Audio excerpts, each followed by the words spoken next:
Hello everyone. Today in directing chapter of business studies I am going to discuss the next topic, that is leadership. This is the third element of directing. It is very important element of directing. In this video I will discuss about the concept and style of leadership. Let's start the topic. Have you seen such type of image or in reality? Here you can see that one fish is here who is leading the whole group of this fish. Wherever this fish goes, all the followers, all the fishes behind this fish follow her. So this is the concept of leadership, because wherever leader goes, their followers always follow him. In the same way, we will study about the leadership. Before starting the topic, I would like to discuss here one quote of Bill Gates. In this quote, he told that leaders need to provide strategy and direction, and to give employees tools that enable them to gather information and insight from around the world. Leaders should not try to make every decisions.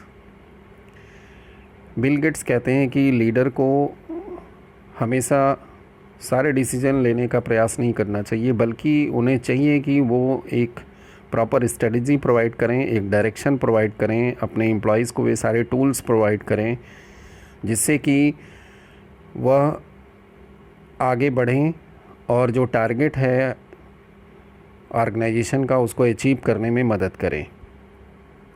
उनको वे सारी facilities देने की बात करते हैं जिससे कि वे आसानी से इंफॉर्मेशन को गैदर कर सकें पूरी दुनिया से, और उसमें जो बेटर इंफॉर्मेशन है, जो बेटर स्ट्रेटजी है, उसको अडॉप्ट करते हुए ऑर्गेनाइजेशन के गोल को अचीव करने में मदद करें। One more quotes of Bill Gates कहते हैं कि your most unhappy customer are your greatest source of learning. एक लीडर को हमेशा एक लर्नर की तरह होना चाहिए। बिल गेट्स की ये सोच है। अब बिल गेट्स ये कहते हैं, और वे साथ में ये भी कहते हैं कि आपका जो सबसे अनहैप्पी कस्टमर है, जो अनसेटिस्फाइड कस्टमर है, वही आपके लिए एक सोर्स ऑफ लर्निंग देता है और आपको अच्छा करने के लिए प्रेरित करता है। इसलिए आपको अपने सभी जो कस्टमर्स हैं उसमें ये ज़रूर ढूंढना चाहिए कि कौन सा आपका अनहैप्पी कस्टमर है। अब बात करते हैं लीडरशिप के कॉन्सेप्ट या मीनिंग की। Now leadership is a process of influencing the behaviour of people at work by securing their voluntary cooperation towards achieving specified goal. Leadership एक प्रोसेस है जिसके अंतर्गत लीडर इन्फ्लुएंस करता है अपने सबॉर्डिनेट के बिहेवियर को, और ये इंश्योर करता है कि उनका जो कोऑपरेशन है वो वॉलंटरी रिसीव होगा उनको, और ऑर्गेनाइजेशन के गोल को अचीव करने में मदद करेगा। मीन्स यहाँ पर अगर हम देखें तो जो सबसे इम्पॉर्टेंट पार्ट है यहाँ पर, that is the process of influencing the behaviour of people. Leadership एक ऐसी क्वालिटी है, लीडरशिप एक ऐसा प्रोसेस है जिसके थ्रू एक लीडर, एक मैनेजर अपने सबॉर्डिनेट के बिहेवियर को इन्फ्लुएंस करता है, और ये सिक्योर करता है कि उनका जो कोऑपरेशन होगा वह स्वतः मिलता रहेगा और ऑर्गेनाइजेशन के गोल को वह अचीव करने में सक्सेसफुल होंगे। नेक्स्ट अब आगे बढ़ते हैं। Management author Koontz and O'Donnell leadership को डिफ़ाइन करते हुए कहते हैं कि the ability of a manager to induce subordinate to work with confidence and zeal. Koontz and O'Donnell कहते हैं कि जो मैनेजर की एबिलिटी है कि अपने सबॉर्डिनेट को वह इस तरीके से प्रेरित करें कि वह वर्क करने के लिए पूरे कॉन्फिडेंस और जील के साथ उसमें जुट जाएं। That is called leadership. Leadership is the process of influencing the behavior of employees at work towards the goal. साथ में ये भी कहते हैं कि लीडरशिप एक प्रोसेस है जिसके थ्रू एम्प्लॉयज़ के बिहेवियर को इन्फ्लुएंस किया जाता है towards the achievement of goal. अब बात करते हैं लीडरशिप के फीचर्स की। लीडरशिप की इन डेफिनेशन के बेस पर हम कह सकते हैं कि the first feature of leadership is that leadership indicates ability of an individual to influence other. Leadership का जो पहला फीचर है वो इंडिकेट करता है एक लीडर की एबिलिटी को कि वह इंडिविजुअल के बिहेवियर को इन्फ्लुएंस करे, एक इंडिविजुअल दूसरे लोगों के बिहेवियर को इन्फ्लुएंस करे। जो लीडर है, जो individual person as a leader work कर रहा है, he has the ability to influence the other. Other का मतलब यहाँ पर है सबॉर्डिनेट से है, जो फॉलोअर्स हैं यहाँ पर, उनके बिहेवियर को इस तरीके से इन्फ्लुएंस करता है कि what ever leader wants to get done, their subordinate cooperate voluntarily to achieve that target. Second feature कहा गया यहाँ पे कि leadership tries to change the behaviour of others. Leadership जो नेतृत्व की शैली होती है, इसमें हमेशा लीडरशिप ये प्रयास करता है कि दूसरों के बिहेवियर में चेंज लाया जाए। मीन्स दूसरों का मतलब यहाँ पर है कि फॉलोअर्स, जो उसके फॉलोअर्स हैं, जो उसके सबॉर्डिनेट्स हैं, उनके बिहेवियर में चेंज लाया जाए। चेंज किस बात के लिए यहाँ पर फोकस किया जा रहा है? Change is that to achieve the target of organisation. Leadership indicates interpersonal relationship between leaders and followers. Leadership यहाँ पर इंडिकेट करता है लीडर और फॉलोअर के बीच के इंटरपर्सनल रिलेशन को। यहाँ पर दोनों के बीच में जो रिलेशंस होते हैं उस बात को यहाँ पर लीडरशिप इंडिकेट करता है। नेक्स्ट कहा गया leadership is exercise to get willing cooperation for achieving common goal.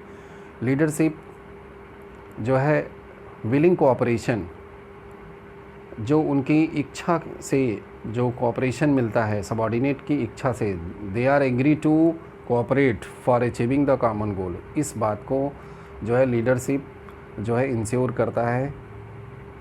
Next last में कहा गया leadership is a continuous process, और लीडरशिप को भी मैनेजमेंट के अदर फंक्शन की तरह कहा गया। It is a continuous process, क्योंकि सबॉर्डिनेट के साथ लीडर को लगातार वर्क करना होता है, लगातार उनके साथ रहना होता है और उनको लगातार इनकरेज करना होता है, उनके बिहेवियर में चेंज लाने का प्रयास करना होता है, so that they can give their cooperation for achieving the organisational goal. That's why it is called leadership is a continuous process. सिर्फ एक बार आपने अपने सबॉर्डिनेट को एज ए लीडर उन इन्फ्लुएंस किया और उसके बाद आप चले गए तो फिर गोल अचीव नहीं होगा। इसलिए यहाँ पर एक लीडर को लगातार अपने फॉलोअर के साथ बने रहना ज़रूरी होता है। That's why it is called leadership is a continuous process. अब नेक्स्ट हम आगे बात करते हैं। एक बड़ा अच्छा सा कोट है यहाँ पर लीडरशिप से रिलेटेड, टुगेदर एवरीवन अचीव्स मोर। अगर हम एक साथ होते हैं तो बहुत कुछ अचीव कर सकते हैं। तो सेम यहाँ पर लीडरशिप के ऊपर ये फोकस कर रहा है। ये सेंटेंस जो है, ये जो कहा गया है कि इंडिविजुअल अगर प्रयास करता है तो वो बहुत ज़्यादा अचीव नहीं कर सकता, लेकिन अगर वह अन्य लोगों के साथ वर्क करता है तो वो बहुत कुछ अचीव कर सकता है। तो it is focusing on the leadership. Again हम बिल गेट्स की बात करते हैं। बिल गेट्स कहते हैं कि I will always choose a lazy person to do a difficult job because he will find an easy way to do it. Bill Gates कहते हैं कि मैं हमेशा ये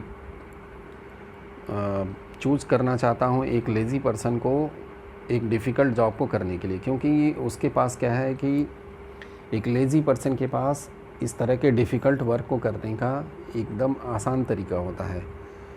इसीलिए हमेशा लीडर को प्रयास करना चाहिए। Leader always try to do the work in best and cheapest way.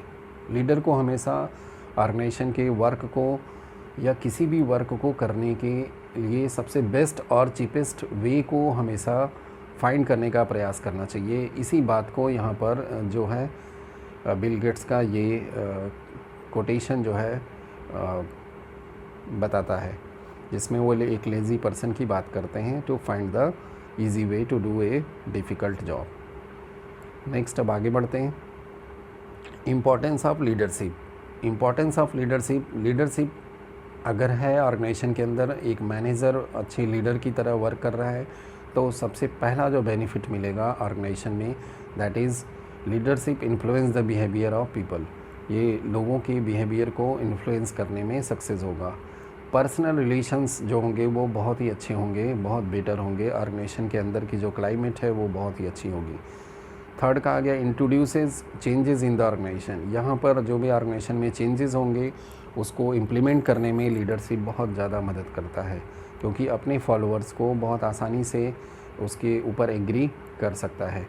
Next कहा गया हैंडल्स कन्फ्लिक्ट्स इफ़ेक्टिवली।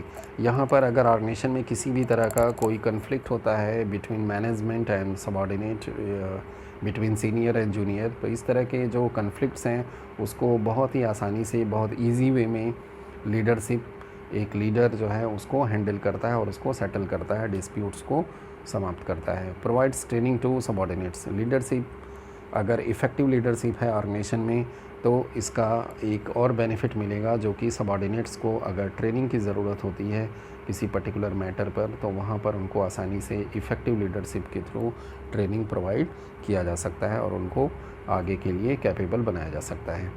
नेक्स्ट अब हम बात करेंगे लीडरशिप स्टाइल, जो कि आपके सिलेबस का बहुत ही इम्पॉर्टेंट टॉपिक है और इसके ऊपर बोर्ड एग्ज़ाम में कई बार क्वेश्चंस पूछे गए हैं।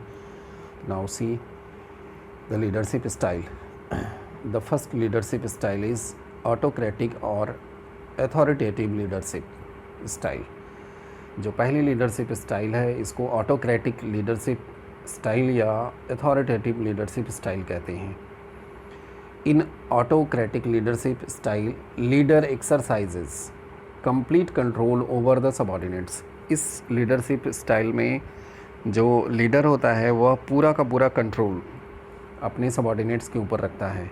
ही टेक्स ऑल द डिसीजन, वो सारे डिसीजन खुद लेता है। विदाउट कंसल्टिंग द सबऑर्डिनेट, बिना अपने सबऑर्डिनेट को कंसल्ट किए सारे डिसीजन स्वयं लेता है। He does not delegate authority, वह अपनी अथॉरिटी को डेलीगेट नहीं करता है। That is why it is called boss centred leadership, इसीलिए इसको बॉस सेंटर्ड लीडरशिप स्टाइल भी कहते हैं। Subordinate always say yes boss. इसमें सबऑर्डिनेट, इस लीडरशिप स्टाइल में काम करने वाले जितने भी सबऑर्डिनेट होते हैं वो हमेशा अपने मैनेजर्स को यस बॉस कहते हुए नज़र आते हैं, इसलिए इसको ऑटोक्रेटिक या अथॉरिटेटिव लीडरशिप स्टाइल कहा जाता है। नेक्स्ट, इसके एडवांटेजेस, इसके फ़ायदे क्या हैं। जो ऑटोक्रेटिक लीडरशिप स्टाइल है इसको अगर एडॉप्ट किया जाता है तो इसके क्या फ़ायदे होते हैं। इसमें सबसे बड़ा जो फ़ायदा होता है that is quick decision making. Organisation के अंदर कोई भी डिसीजन बहुत जल्दी लिए जा सकते हैं और उसको इम्प्लीमेंट किए जा सकते हैं, because there is no need to consult anyone. तो ये एक फ़ायदा होता है कि डिसीजन मेकिंग बहुत जल्दी होती है। Provide strong motivation and satisfaction to the leader who dictates terms. यहाँ पर ये जो लीडरशिप ऑटोक्रेटिक स्टाइल है ये अपने जो लीडर होता है, जो डिसीजन मेकिंग करता है, उसके लिए एक स्ट्रॉन्ग मोटिवेशन प्रोवाइड करता है, क्योंकि उसको बहुत ज़्यादा सेटिस्फेक्शन मिलता है यहाँ पर कि कोई भी डिसीज़न को लेता है और उसको इम्प्लीमेंट करा देता है तुरंत। तो इससे उसको काफ़ी सेटिस्फेक्शन और मोटिवेशन मिलता है। नेक्स्ट जो इसका बेनिफिट है, एडवांटेजेस है, that is less competent subordinates are needed at lower level में bring positive result when great speed is required. यहाँ पर ये तब ज़्यादा सक्सेसफुल है जब सबऑर्डिनेट्स जो होते हैं वो लेस कॉम्पिटेंट होते हैं, बहुत ज़्यादा स्किल्ड नहीं होते, बहुत ज़्यादा एजुकेटेड नहीं होते हैं। वहाँ पर ऑटोक्रेटिक लीडरशिप स्टाइल जो है वो काफ़ी सक्सेसफुल होती है, क्योंकि वहाँ पर आप चाहते हैं कि आपको पॉजिटिव रिज़ल्ट मिले, आप चाहते हैं कि वर्क की जो स्पीड है वो बहुत ज़्यादा बढ़ जाए, तो ज़्यादा तेज़ी से वर्क हो। तो ऐसी जगह पर ये ऑटोक्रेटिक लीडरशिप स्टाइल काफ़ी सक्सेसफुल लीडरशिप स्टाइल है। अगर हम अपने हिस्ट्री में देखें तो हिटलर और नेपोलियन जैसे लोगों को कहा जाता है कि ये ऑटोक्रेटिक लीडरशिप स्टाइल को फॉलो करने वाले लीडर थे। नेक्स्ट अब आगे बात करते हैं इसके डिसएडवांटेजेस, इसकी जो कमियां हैं। इसमें जो सबसे बड़ी कमी है that is it leads to frustration and low morale among the subordinate. इस लीडरशिप स्टाइल में जो सबसे बड़ी कमी है कि ये जो सबॉर्डिनेट्स होते हैं उनके बीच में फ्रस्ट्रेशन को डेवलप करता है, बढ़ावा देता है, और उनका जो कॉन्फिडेंस होता है, जो मोरल होता है, ये मनोबल जो उनका होता है वो काफ़ी नीचे हो जाता है, क्योंकि उनकी क्रिएटिविटी समाप्त हो जाती है। उनको अपनी बात कहने का कोई अपॉर्चुनिटी नहीं प्रोवाइड किया जाता है। जो कुछ भी यहाँ पर डिसीजन मेकिंग होती है वो लीडर की तरफ से होती है। नेक्स्ट आगे कहा, initiative level of subordinate goes down. और जब उनकी बात कहने का अवसर नहीं दिया जाता है तो डेफिनेटली उनका जो इनिशिएटिव लेवल है वो काफ़ी नीचे चला जाता है। Potential and creativity of subordinates are not utilised.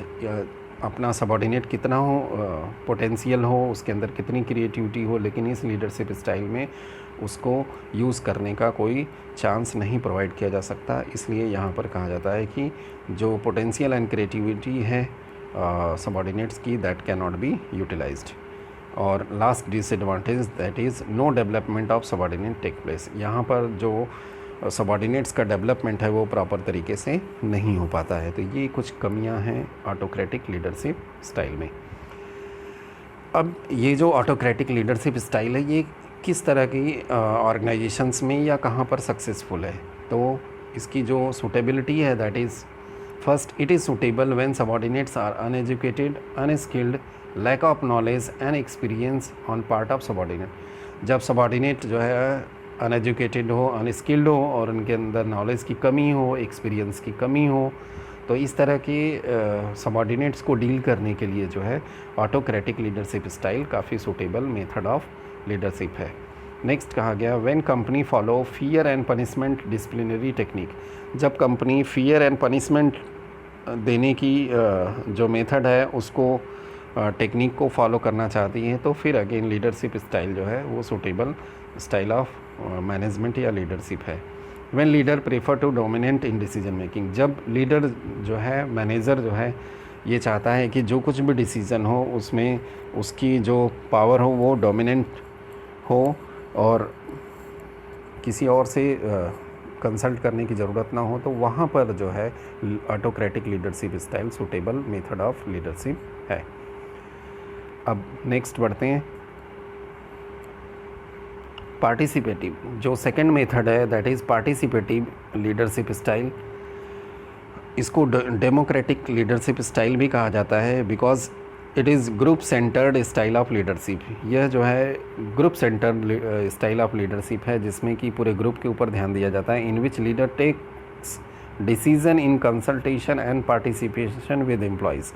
यहाँ पर जो कुछ भी डिसीज़न लिए जाते हैं वह लीडर, मैनेजर अपने सबॉर्डिनेट से, अपने एम्प्लॉयज़ से डिस्कस करने के बाद, उनसे कंसल्ट करने के बाद ही डिसीजन लेता है। Leader follow the opinion of majority. और यहाँ पर लीडर जो है वह मेजॉरिटी ऑफ ओपिनियन को फॉलो करता है। मीन्स जितना ज़्यादा मेजॉरिटी में डिसीजन होगा एम्प्लॉयज़ का, सबॉर्डिनेट का, उसी के अकॉर्डिंग लीडर जो है फाइनल डिसीजन लेता होता है। He provides freedom of thinking and expression.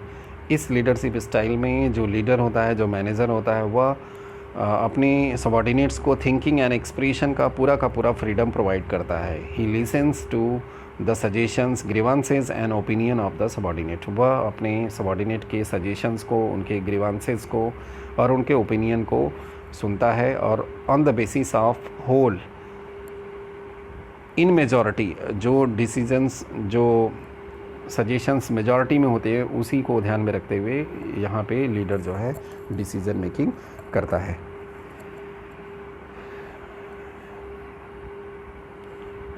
इसे डेमोक्रेटिक लीडरशिप स्टाइल भी कहते हैं, also known as participative style भी कहा गया। Encourages staff to be a part of decision making. यहाँ पर स्टाफ को काफ़ी इनकरेज करता है और ये उनको फील कराता है कि you are the part of decision making.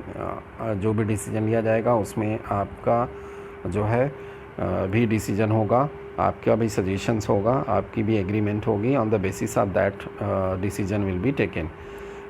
Keeps staff informed about everything that affects their work and shares decision making and problem solving responsibilities। यहाँ पर अपने स्टाफ को जो लीडर होता है, मैनेजर होता है, वह लगातार इन्फॉर्म करता रहता है, हर चीज़ से इन्फॉर्म, हर तरह की इन्फॉर्मेशन उनके साथ शेयर करता है और साथ में एक साथ मिल करके कंसल्ट करके डिसीजन मेकिंग करते हैं। नेक्स्ट, डेमोक्रेटिक लीडरशिप स्टाइल या पार्टिसिपेटिव लीडरशिप स्टाइल के एडवांटेजेस। इसमें जो पहला advantage that is improves the job satisfaction and moral of the employees. ये जो मेथड ऑफ लीडरशिप स्टाइल है, ये अपने एम्प्लॉयज़ के, सबॉर्डिनेट के मोरल को बूस्टअप करता है और साथ में उनकी जॉब सेटिस्फेक्शन को बढ़ाता है। क्योंकि यहाँ पर इस लीडरशिप स्टाइल में एम्प्लॉयज़ को काफ़ी इम्पोर्टेंस दिया जाता है। यहाँ पर उनको काफ़ी इम्पोर्टेंस मैनेजर के द्वारा, लीडर के द्वारा दिया जाता है। Improve decision making ability of subordinate. साथ में इसका जो दूसरा बेनिफिट है दैट इज़ सबॉर्डिनेट की जो डिसीजन मेकिंग एबिलिटी है उसको काफ़ी इम्प्रूव करता है, उसमें काफ़ी इंक्रीजिंग दिखती है, क्योंकि यहाँ पर सबॉर्डिनेट से लगातार मैनेजर कंसल्ट करके ही डिसीजन मेकिंग करता है। नेक्स्ट कहा गया, develops positive attitude and reduces labour turnover and labour absenteeism. The third benefit है, एडवांटेजेस है, दैट इज़ कि अपने सबॉर्डिनेट के माइंड में पॉजिटिव एटीट्यूड को डेवलप करता है, यहाँ पर पॉजिटिविटी को बढ़ाता है और साथ में जो है वर्क छोड़कर जाने वाले जो एम्प्लॉयज़ हैं इस सिचुएशन को काफ़ी रिड्यूस करता है, एब्सेंटिज़म को रिड्यूस करता है, क्योंकि यहाँ पर सबॉर्डिनेट को काफ़ी इम्पोर्टेंस दी जाती है इस लीडरशिप स्टाइल में। क्वालिटी ऑफ डिसीज़न इम्प्रूव होता है। यहाँ पर अगर हम ऑटोक्रेटिक लीडरशिप स्टाइल से भी कंपेयर करेंगे तो भी हम पाएंगे कि जो पार्टिसिपेटिव लीडरशिप स्टाइल है, डेमोक्रेटिक लीडरशिप स्टाइल है, इसमें जो डिसीजन मेकिंग की जो क्वालिटी होती है वो काफ़ी बेहतर होती है। Leader multiplies his abilities through the contribution of his follower. और लीडर जो होता है इसमें अपनी एबिलिटी को अपने सबॉर्डिनेट्स के साथ जो है वो मल्टीप्लाई करता है और ऑर्गेनाइजेशन में लोगों के कंट्रीब्यूशन को बढ़ाने में मदद करता है। तो ये इसके कुछ एडवांटेजेस हैं। नेक्स्ट हम आगे बढ़ते हैं, डिसएडवांटेजेस ऑफ पार्टिसिपेटिव या डेमोक्रेटिक लीडरशिप स्टाइल। इसमें कुछ कमियां भी हैं। First is time consuming and may result in delay in decision making. यहाँ पे जो सबसे पहली कमी बताई गई कि डिसीजन मेकिंग का जो प्रोसेस है काफ़ी टाइम कंज्यूमिंग, इसमें काफ़ी समय लग जाता है, क्योंकि एक लीडर जो होता है वह इसमें अपने सबॉर्डिनेट के साथ कंसल्ट करता है और उसके बाद फिर डिसीजन, तो ये कंसल्ट करना और उसके बाद सभी की बात को सुनना फिर डिसीजन लेना, तो ये डिले यहाँ पर कर देता है डिसीजन मेकिंग में। नेक्स्ट कहा गया, it may not yield positive result when subordinate prefer minimum interaction with the leader. यहाँ पर उस तरह का रिजल्ट नहीं आता जैसा आप चाहते हो, क्यों अगर जो सबॉर्डिनेट्स हैं वह लीडर के साथ इंटरेक्शन नहीं चाहते हैं या बहुत कम इंटरेक्शन चाहते हैं, तो उस कंडीशन में जैसा आप रिज़ल्ट चाहते हैं उस तरह का रिज़ल्ट यहाँ पर इस स्टाइल ऑफ लीडरशिप में नहीं मिलता है। Leader may pass the work to subordinates and abdicate responsibility. इसमें एक कमी ये बताई गई कि लीडर अपनी रिस्पॉन्सिबिलिटी से बचना चाहता है और अपने सबॉर्डिनेट के ऊपर वर्क को पास कर देता है। मीन्स अपनी रिस्पॉन्सिबिलिटी को अपने वर्कर्स को पास करके यहाँ पर अपनी खुद की रिस्पॉन्सिबिलिटी एज ए लीडर जो है उससे बचना चाहता है। तो ये एक कमी बताई गई। और लास्ट कहा गया, consultation with subordinates may be considered as sign of incompetence of leader. और ये कहा जाता है कि जब आप बार बार एज ए लीडर अपने सबॉर्डिनेट से डिफरेंट मैटर्स पे कंसल्ट करते हैं तो आपके जो सबॉर्डिनेट्स हैं ना वह फिर लीडर को इनकॉम्पिटेंस समझने लगते हैं। उनको ये फील होने लगता है कि लीडर के अंदर डिसीजन मेकिंग की एबिलिटी नहीं है, इसलिए वह बार बार कंसल्ट करते हैं। तो ये कुछ कमियां हैं पार्टिसिपेटिव या डेमोक्रेटिक लीडरशिप स्टाइल की। इसकी सूटेबिलिटी, ये किस तरह के ऑर्गेनाइजेशन में सूटेबल है या किन परिस्थितियों में सूटेबल है। When goal of a company is to increase job satisfaction and independence of employees. ये तब सूटेबल है जब कंपनी अपने एम्प्लॉयज़ की जॉब सेटिस्फैक्शन को इम्प्रूव करना चाहती है, उसके लेवल को बढ़ाना चाहती है और साथ में एम्प्लॉयज़ को इंडिपेंडेंस प्रोवाइड करना चाहती है। Second, when leader want to share decision making with subordinate. जब लीडर अपनी डिसीजन मेकिंग प्रोसेस में अपने सबॉर्डिनेट को इन्वॉल्व करना चाहता है, इन दैट टाइम पार्टिसिपेटिव या democratic style of leadership suitable है। नेक्स्ट कहा गया when subordinates have accepted the goal of organisation. जब सबॉर्डिनेट भी ऑर्गेनाइजेशन के गोल को एक्सेप्ट कर लेते हैं, in that time democratic leadership style is suitable to adopt. अब नेक्स्ट बात करेंगे third leadership style, that is known as laissez faire या फ्री रेन लीडरशिप स्टाइल। इस लीडरशिप स्टाइल में मैनेजमेंट या लीडर अपने सबॉर्डिनेट को पूरी फ्रीडम प्रोवाइड करता है, कंप्लीट अथॉरिटी को डेलीगेट कर देता है। Let's see here, this style involves complete delegation of authority so that subordinates themself take decision. Leader serves only as a contact to bring information and resources needed by the subordinate। इस leadership style में complete delegation of authority subordinate को किया जाता है ताकि वो सभी तरह के डिसीजन मेकिंग वर्क से रिलेटेड ले सकें। यहाँ पर लीडर्स सिर्फ एक एज ए कॉन्टैक्ट काम करता है और वो जो रिक्वायर्ड इंफॉर्मेशन होती है, रिसोर्सेज होती है, वह अपने सबॉर्डिनेट को प्रोवाइड करता है टू अचीव द गोल, और बीच में इंटरफेरेंस नहीं करता है। That's why it is called free rein और लेजिस फेयर लीडरशिप स्टाइल। इस लीडरशिप स्टाइल में को हम अगर कहें तो it is also known as hands off leadership style. इसको हैंड्स ऑफ लीडरशिप स्टाइल भी कहते हैं। मैनेजर प्रोवाइड लिटिल और no direction and give staff as much as freedom as possible. ये ज़्यादा से ज़्यादा फ्रीडम देता है मैनेजर अपने सबॉर्डिनेट को और बहुत ही मामूली डिसीजन मेकिंग में इन्वॉल्व होता है, या आप कह सकते हैं कि बिल्कुल भी नहीं इन्वॉल्व होता है। All authority are power given to staff and they determine goals, make decisions and resolve problems on their own.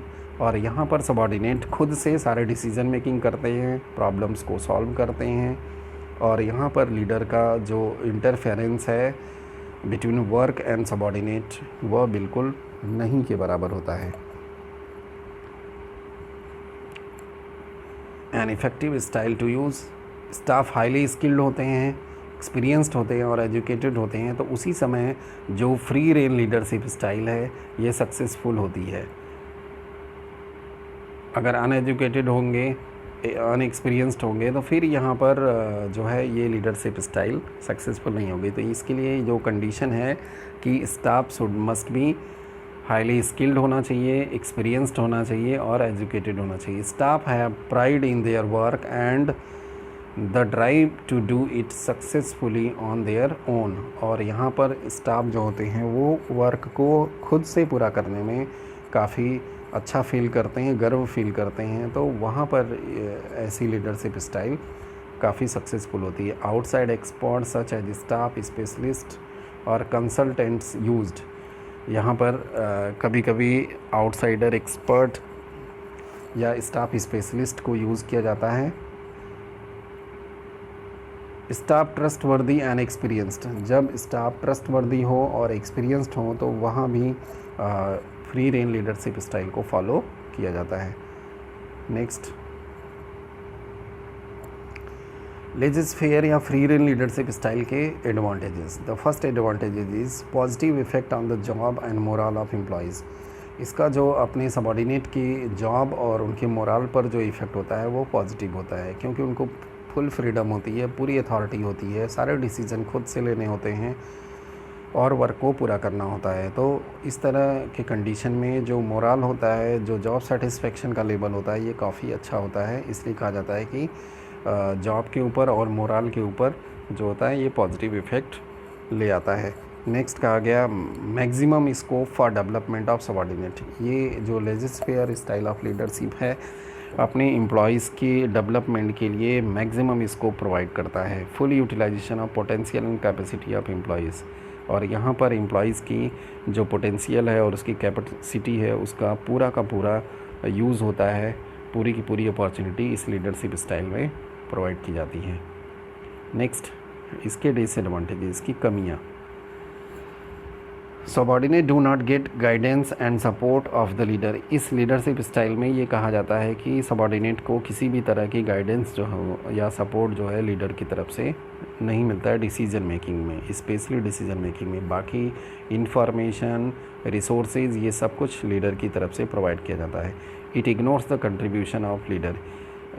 इस लीडरशिप स्टाइल को अगर हम कहें तो इसकी जो दूसरी डिसएडवांटेजेस है कि लीडर के कंट्रीब्यूशन को इग्नोर करता है। नेक्स्ट कहा गया सबॉर्डिनेट्स में work in different direction and result in chaos. यहाँ पर एक कमी ये भी बताई गई है, इसके डिसएडवांटेज है कि अगर सबॉर्डिनेट्स डिफरेंट डायरेक्शन में काम करने लगेंगे तो फिर जो रिज़ल्ट आएगा वो अच्छा नहीं आएगा, काफ़ी कंफ्यूजिंग होगा, काफ़ी जो है वो भ्रमित करने वाला होगा। तो ये इसकी कुछ कमियां हैं। Now suitability. लेजिस्फेयर या free rein leadership style is suitable where subordinates are well trained and highly knowledgeable. ये लीडरशिप स्टाइल उसी समय अडॉप्ट की जा सकती है या सक्सेसफुल होगी जहाँ पर कि जो सबॉर्डिनेट्स हैं वे काफ़ी ट्रेंड हैं, वेल ट्रेंड है और हाईली नॉलेजेबल लोग हैं, हाईली एजुकेटेड हैं, हाईली स्किल्ड हैं। Subordinates are self motivated and are ready to assume responsibility.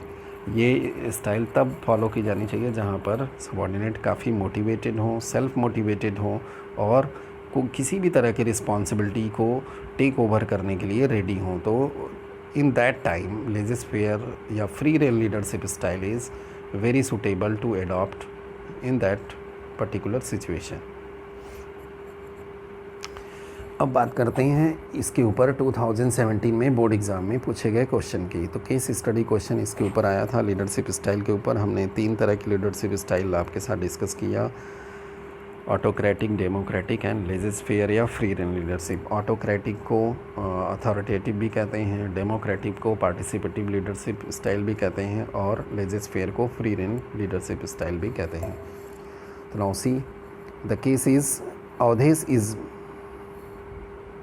Managing Director of Delta Limited. The company had established a good name and for itself and had been doing well.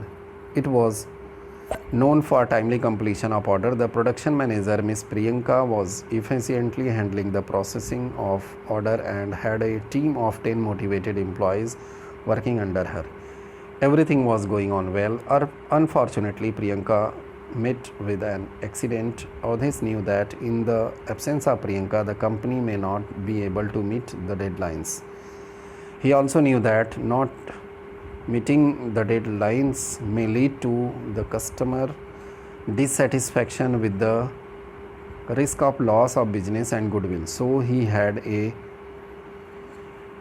meeting with his employees in which accurate and speedy processing of orders was planned. Everybody agreed to work as a team because the behavior of Avadhesh was positive towards the employees of the organization. Everyone put in extra time and efforts and the target were met on time. Not only this, Avadhesh visited Priyanka and advised her to take adequate rest.